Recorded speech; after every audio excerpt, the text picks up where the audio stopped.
This Is Your Life? Episode 54. This is your life. Are you who you wanna be? This is your life. Are you who you wanna be? This is your life. Is it everything you dreamed it would be when the world was younger and you had everything to lose? Hello and welcome to this episode of This Is Your Life. My name is Michael Hyatt, and this is the podcast dedicated to intentional leadership. My goal is to help you live with more passion, work with greater focus, and lead with extraordinary influence. In this episode, I'll be talking about what to do when you find yourself overcommitted. You know what I'm talking about. We've all been there. You may be there right now. We'll look at some strategies for dealing with this common problem and a whole lot more. But first, this podcast is brought to you by Platform University, an online membership site for helping you launch your personal platform or take it to the next level. You can find out more at platformuniversity.com. If you're already a member, be sure and check out the new Backstage Pass video that we posted earlier this week. Oh my gosh. This members-only video provides a look behind the launch of Platform University itself.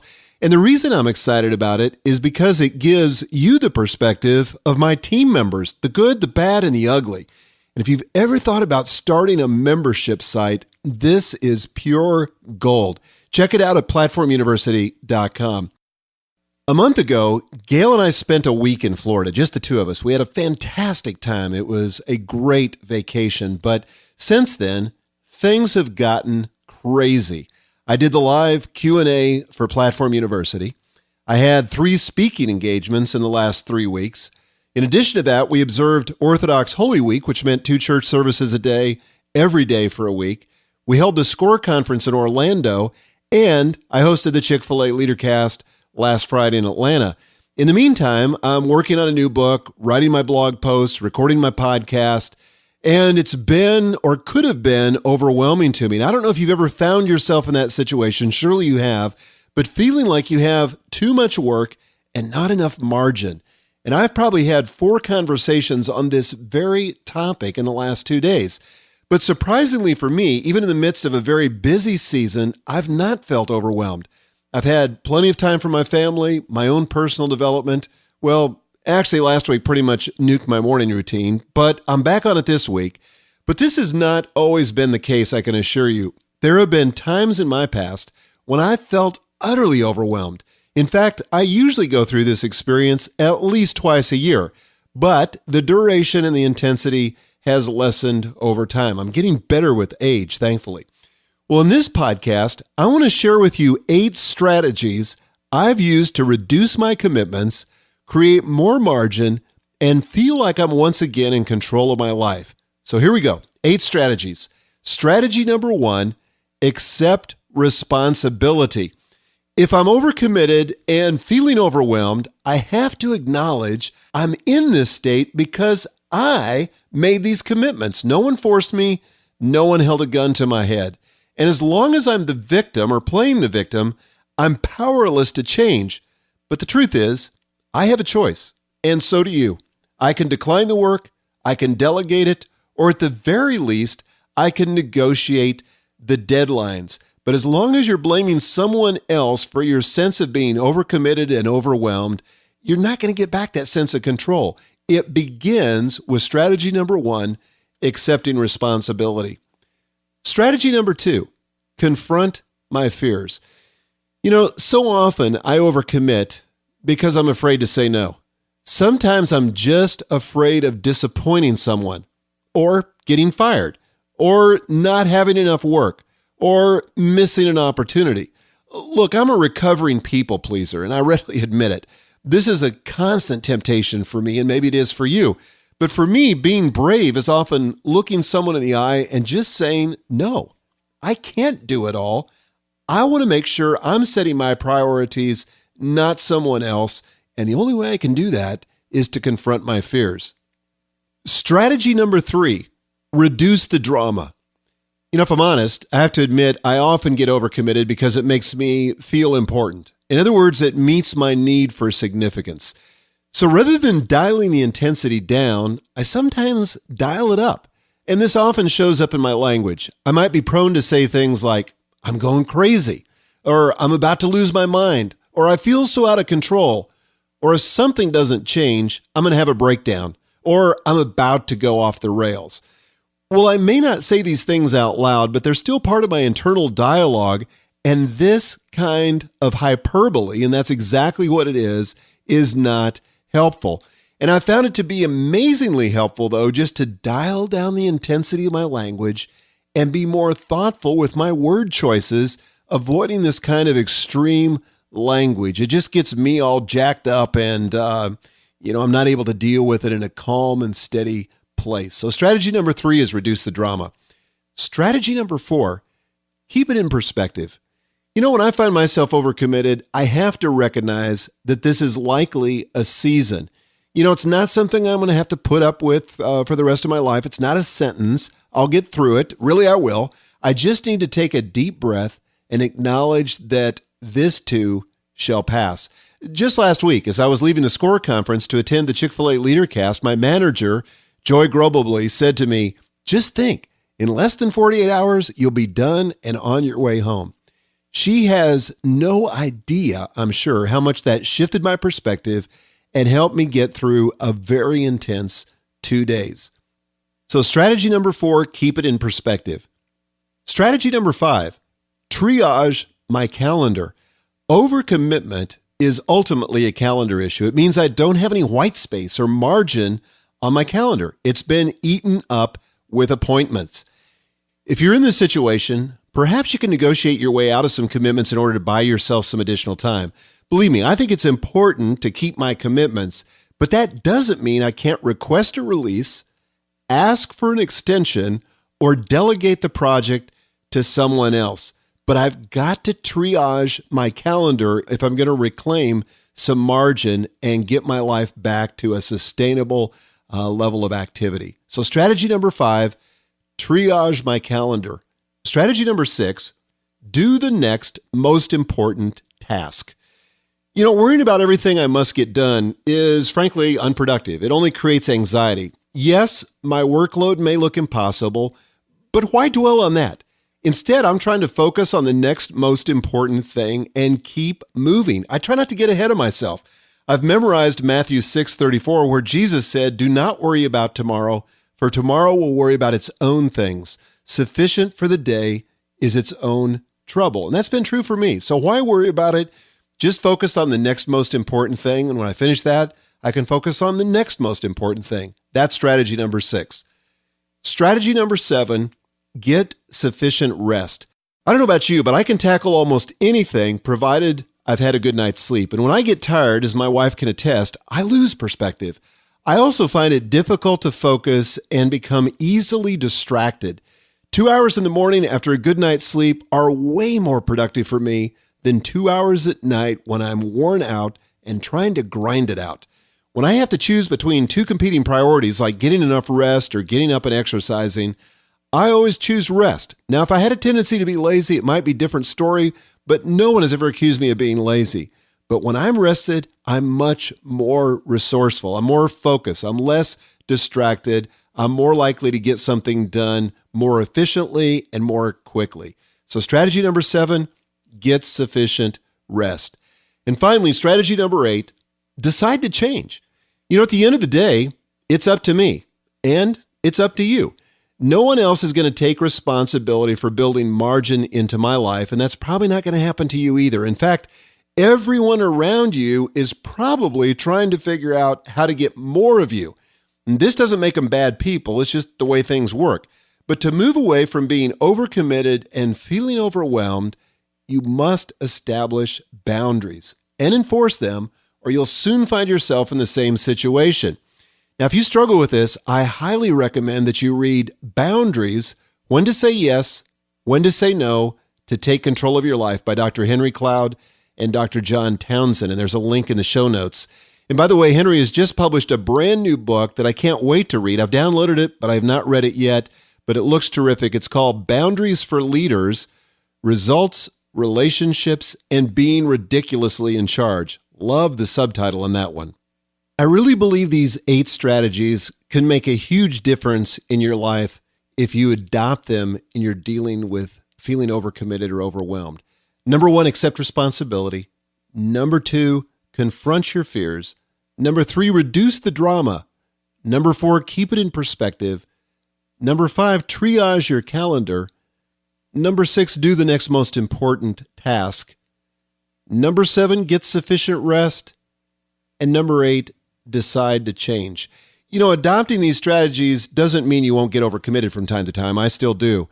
But I better understand the dynamics and what to do about it when it happens. So let's get to some listener questions. The first one comes from Adam.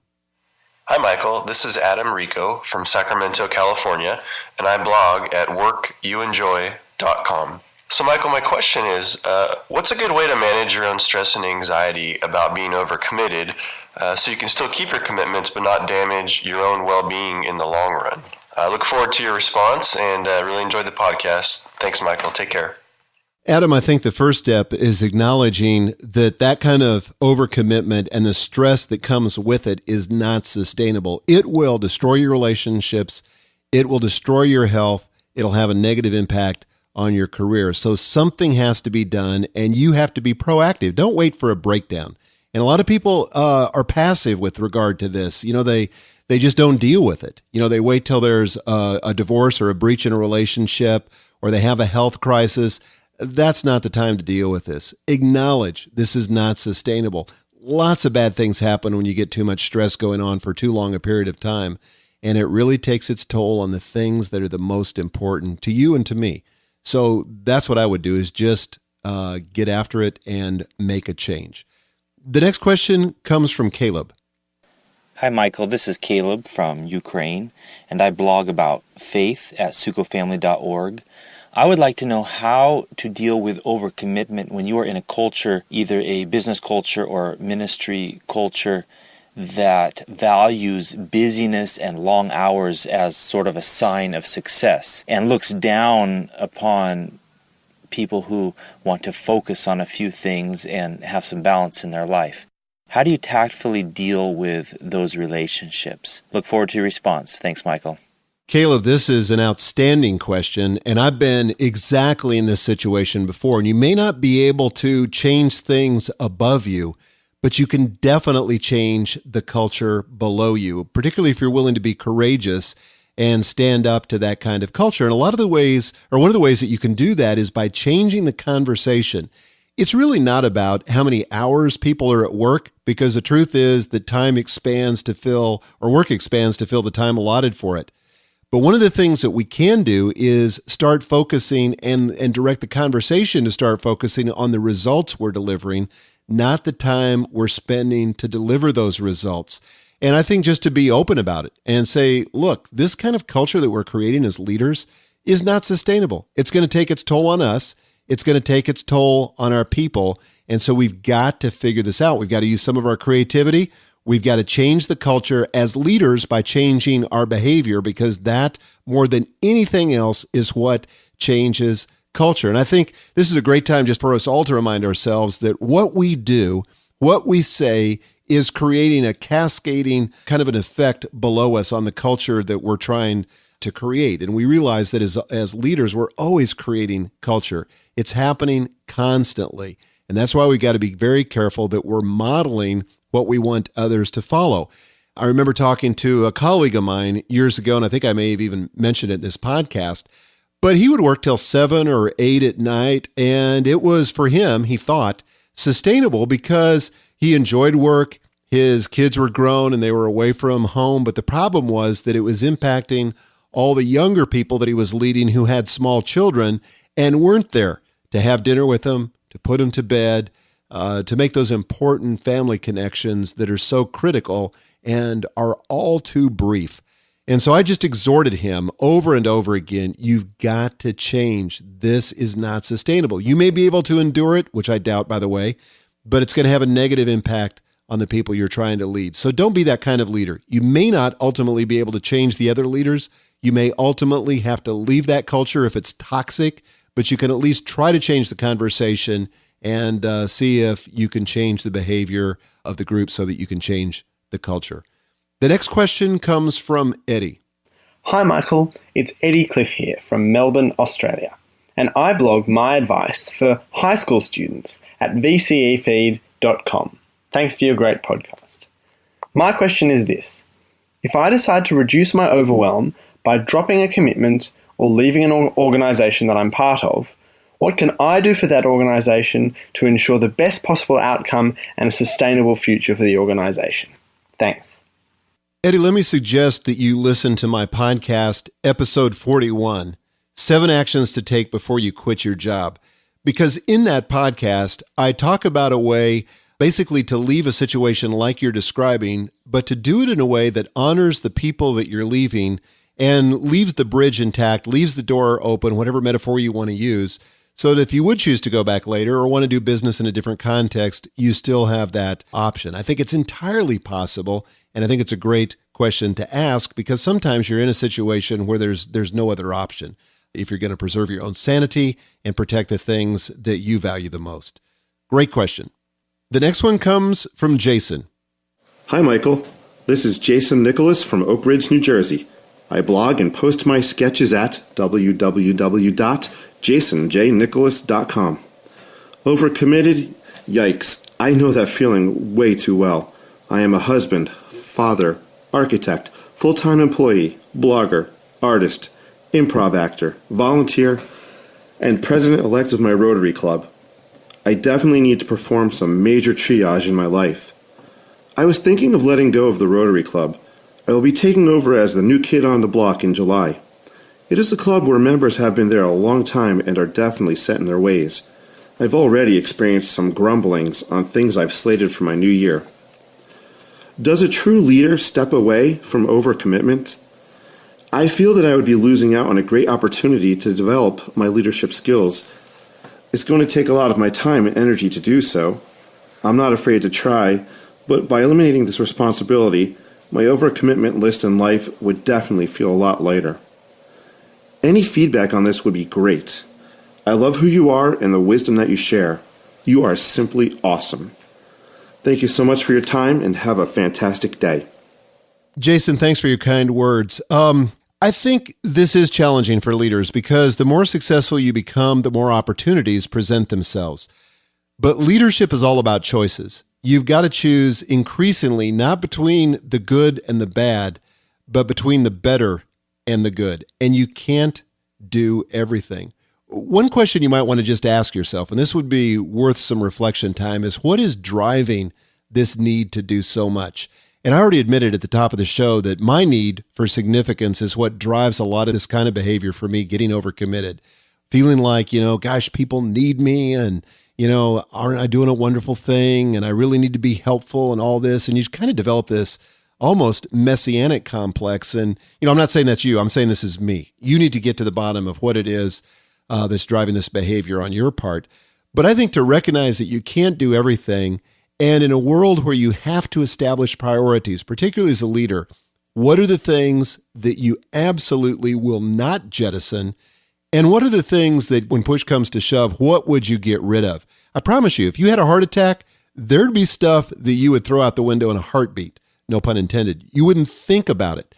And my guess is that this Rotary commitment, as worthy as it may be, and as much as you may enjoy it, and as much as you could get out of it, is one of those things, given your season in life right now, that probably just doesn't make sense for you. And again, I don't know, only you can answer that, but you can't do everything. That's a fact. So if that's the truth, then what can you do and do well and still have enough margin that you sustain the things that are the most important to you, like your family?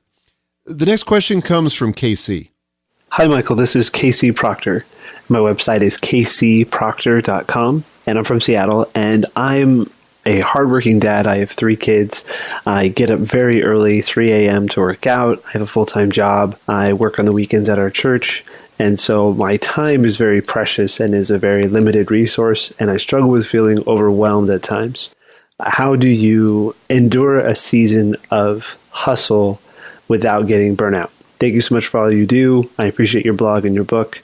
Thanks for taking my question. Casey, if it's truly a season, I think usually you can power through it. At least that's my experience. If I can see light at the end of the tunnel, I can just muscle through it and get to the other side. Frankly, that's what I did last week with the SCORE conference and the Chick-fil-A LeaderCast. I just had a week of very busy activity, but I knew that it wasn't going to go on forever. And if I could just muscle through it, I'd get to the other side. And here I am today recording this episode.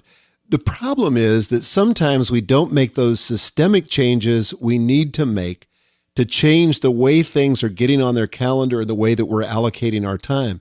And in those situations, we convince ourselves that something is temporary when unfortunately it really is permanent because we're not taking the time to really think through it, or we don't have the courage to make the tough calls and make the decisions that we need to make.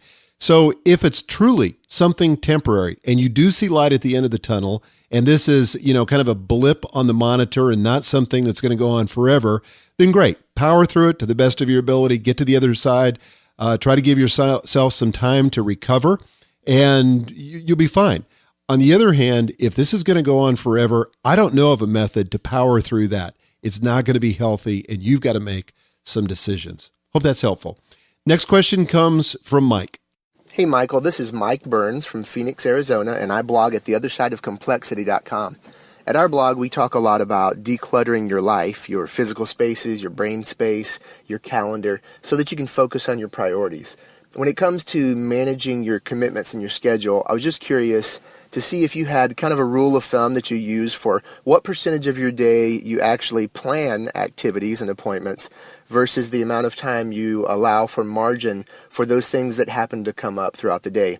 And I also recognize that it may be different for you now than it was when you were in a day-to-day office situation. So I'd love to hear what you have to say about those things. Thanks, Michael. Great question, Mike. One of the things that I've tried to do is to design what I call an ideal week. In other words, if I had 100% control of all the variables that go into structuring my calendar on a given week, how would I organize it? And one of the ways that I do it is try to come up with daily themes so that I'm really balanced in terms of planning ahead and being intentional with how I'm allocating my time. For example, and this is current for me, and I'll give you a reference to a post here in a second, but my themes on Monday and Tuesday, I'm devoted to my blog and my podcast, and this is kind of the foundation of everything else I do. So that's Monday and Tuesdays. I don't take appointments on those days unless it's really an emergency. And then Wednesday and Thursday are devoted to special projects, and this will vary from season to season. And for the next few months, I'm focusing on writing my new book, also preparing for outside speaking. Friday is my day for appointments. I'm in a situation right now where I kind of have this as a luxury, but that's really the only day I take appointments. And I took a page from my friend Don Miller, who talked about that and how much more productive that made him as a writer. And it really has worked for me. Saturday is for personal chores, recreation. Sunday is for worship, rest, and planning in the next week. And if you want to look this up on my blog, I've got a post that's called How to Create More Margin in Your Life. And there's a link in the show notes, but that gives you an example and also an Excel spreadsheet that you can use to plan out your ideal week as well. I think you'll find it really helpful to think of your work in terms of that. The next question also comes from Mike, but another Mike. Hi, Michael. My name is Mike Kim. I blog at mikekim.tv. Currently, I work full-time as Chief Marketing Officer of an educational company. I'm also lead pastor of a church and also a speaker and consultant. And I don't feel overcommitted yet, but the success I've had in these areas is pulling for more of my time. I love all of these things, but I'm concerned something will have to give sooner or later. Do you have any advice? Thanks so much. My best advice, Mike, is to have a list, literally a written list of priorities that can guide your decision-making and how you allocate your time. I talk about this in my life plan book, that resource that you can get for free if you subscribe to my blog. And there's a link in the show notes to that, but it's basically you get this ebook for free called Creating Your Personal Life Plan. And the second step of that is creating a set of clearly identified priorities, and I have you write those out. Now, life never unfolds that neatly, but it creates a set of guiding principles that will help you with the decision making so that you don't get in that situation where you're overcommitted because you don't know the relative value of one thing vis-a-vis something else. But if you have priorities, you're always able to establish that, and you're in a better position to say no to the things that don't matter as much as the things you need to say yes to. The next question comes from Peg. Hi, Michael. My name is Peg Doyle. I am owner of Wellness and You in Westwood, Mass., and I am at wellnessandyu.com, and my question is about being overcommitted. I feel like I'm overcommitted or system deficient in terms of how I get my long-range work done. The day-to-day seems to always take over, so I'm wondering if you could address that. Thank you very much. Peg, I don't want to be redundant with repeating what I've already said, but let me give you a new idea. And one of the things that I picked up on your question was you talked about being system deficient. And let me just suggest a system, if you haven't got into it, or a way of thinking about your day-to-day tasks that I think might make you more efficient, where you can get on top of the day-to-day a little bit more so that you can get your head above the clouds and begin to focus on the long term. Actually, 2 books. One is Getting Things Done by David Allen, and it's a great book for just the way we think about task management and the importance of getting things out of our head so that we can free ourselves up with psychic RAM to deal with the long-term kinds of issues that you're thinking about. Another book that will help you with systems, and I love this book, it's by Michael Gerber. It's called The E-Myth Revisited. The E-Myth stands for the entrepreneurial myth. And he talks about why small businesses fail and what they need to do to succeed, and a way of thinking about your business that enables you to work on the business and not just in the business, so you're developing a business that can run without your constant attention. The last question comes from Tor. Hi, Michael. This is Tor Constantino calling from just outside of Washington, D.C. This topic of overcommitment, it's very close to home. I tend to be a people pleaser, which means that I tend to overcommit when I think that I've got the abilities and the skills. But then from a timing perspective, sometimes I just run out of time. So having said that, is there a way that you found or that you recommend that when you do overcommit to a couple of different parties and there might be a schedule conflict, is there a way that you have found that allows you to gracefully kind of back out of one of the commitments, and how do you make that decision as far as which ones to respectfully decline? Hope this makes sense, and again, thanks for the opportunity. Bye. Well, I don't think after you've accepted a commitment, you can respectfully decline. Not with integrity, because you've given your word to that thing. Now, you can negotiate out of it. You can negotiate a release. You can extend the deadline. There's lots of things that you can do, but I've always found that when I'm in that situation, I've double booked myself, or I've gotten into something that was way more than I intended to. The only thing to do is to be honest, to go to the other party and just say, look, I had no idea what I was getting into. I wonder if we could consider some other possible solutions. And usually, almost in every case, other people are willing to do that. But you've got to be honest, and then you can't get away with that very often, because eventually people say, you're either not good at following through on what you committed to, or you're just incompetent in doing it. And, neither of those are good. So I would just encourage you to be honest, to purpose. You're not going to get yourself in that situation again, and see if you can negotiate your way out of it. But definitely do not go to them and just say, hey, look, I told you I was going to do that, but I'm going to respectfully decline. No, you already accepted it. You already gave your word to it, and you need to fulfill your word, even when it's difficult. That's my viewpoint. That's one of my values. And I do it even when it's inconvenient or it's tough to do. I'm going to fulfill my word or negotiate out of it. Let me leave you with this question on the podcast. What do you need to do now to keep yourself from getting overcommitted in the future? And to comment on this episode, go to my blog at michaelhyatt.com/054, as in episode 54. Few announcements. If you're considering launching your own platform, you need to start with a self-hosted WordPress blog. This isn't as complicated as it sounds. In fact, I put together a step-by-step screencast on exactly how to do it. You don't need any technical knowledge. I walk you through the entire process in exactly 20 minutes. The screencast is absolutely free. You can find it at michaelhyatt.com wordpress setup. There's a link in the show notes.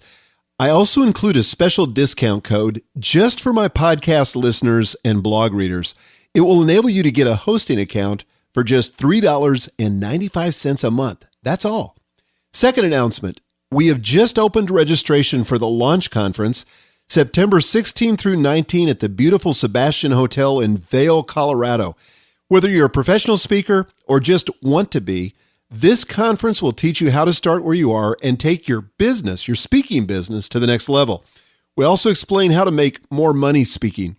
Specifically, we teach you a powerful 4-part framework that enables you to discover your assets, design your products, develop your market, and determine your value. This is the conference that launched me into my professional speaking career, and I found it incredibly helpful, so much so that I became a business partner with Ken Davis, who is the founder of Launch. You can find out more at launchconference.tv. There's a link in the show notes, but register now and get in on the early bird discount, which is going to be expiring soon. And then let me just finally talk about the next episode. It's going to be on the topic of how to read a nonfiction book. Yes, you can get so much more out of your reading. I guarantee it. And in the next episode, I'm going to share 10 tips with you. If you've got a question about this topic, please leave me a voicemail message at michaelhyatt.com/podcast question. This is a terrific way to cross-promote your blog or website because I'll link to it just as I did with the callers in this episode. Well, that's it for this episode of This Is Your Life. I'd be so grateful if you would rate my podcast on iTunes. If you've already done that, thank you for doing so. If not, I'd be grateful because it creates visibility for the podcast so that people who have not discovered it yet might get turned on to it. If you'd like to comment on this episode, please go to michaelhyatt.com to the show notes for this episode. You can scroll down to the comments section, and I'd love to hear from you on whatever you'd like to comment on with regard to this episode. But until